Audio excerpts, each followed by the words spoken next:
intended. But the value of such works is not enhanced by forcing them into contrast with other works, which cover deeper and wider nexus of aesthetic and spiritual material.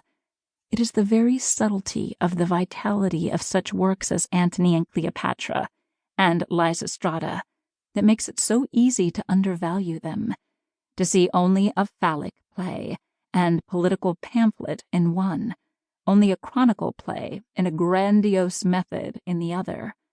For we have to be in a highly sensitized condition before we can get to that subtle point where life and the image mix, and so really perceive the work at all, whereas we can command the response to a lesser work which does not call so finely on the full breadth and depth of our spiritual resources. I amuse myself at times with the fancy that Homer, Sappho, and Aristophanes are the inviolable trinity of poetry, even to the extent of being reducible to one. For the fiery and lucid directness of Sappho, if her note of personal lyricism is abstracted, is seen to be an element of Homer, as is the profoundly balanced humor of Aristophanes, at once tenderly human and cruelly hard, as of a god to whom all sympathies and tolerances are known, but who is invulnerable somewhere, who sees from a point in space where the pressure of earth's fear and pain, and so its pity, is lifted. It is here that the Shakespearean and Homeric worlds impinge and merge, not to be separated by any academic classifications. They meet in this sensitivity equally involved and aloof, sympathetic and arrogant, suffering and joyous. And in this relation we see Aristophanes as the forerunner of Shakespeare, his only one. We see also that the whole present aesthetic of earth is based in Homer.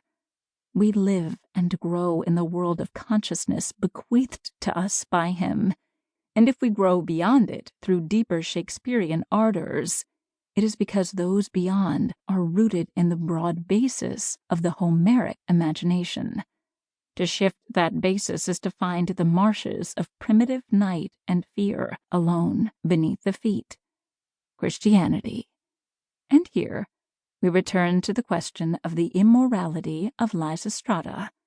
First, we may inquire, is it possible for a man whose work has so tremendous a significance in the spiritual development of mankind, and I do not think anyone nowadays doubts that a work of art is the sole stabilizing force that exists for life, is it possible for a man who stands so grandly at the head of an immense stream of liberating effort to write an immoral work?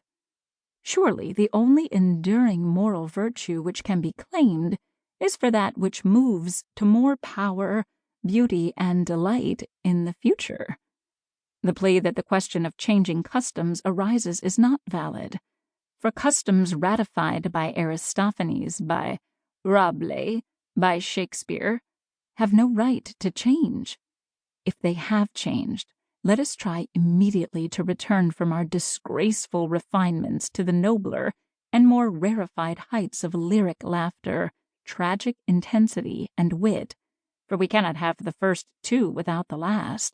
And, anyhow, how can a social custom claim precedence over the undying material of the senses and the emotions of man, over the very generating forces of life?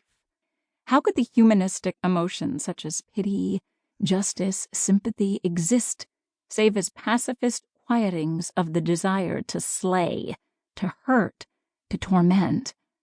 Where the desire to hurt is gone, pity ceases to be a significant, central emotion.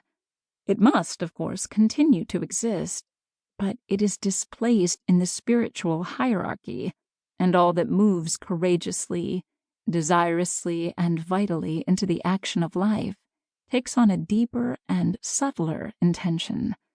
Lust, then, which on the lower plane was something to be very frightened of, becomes a symbol of the highest spirituality.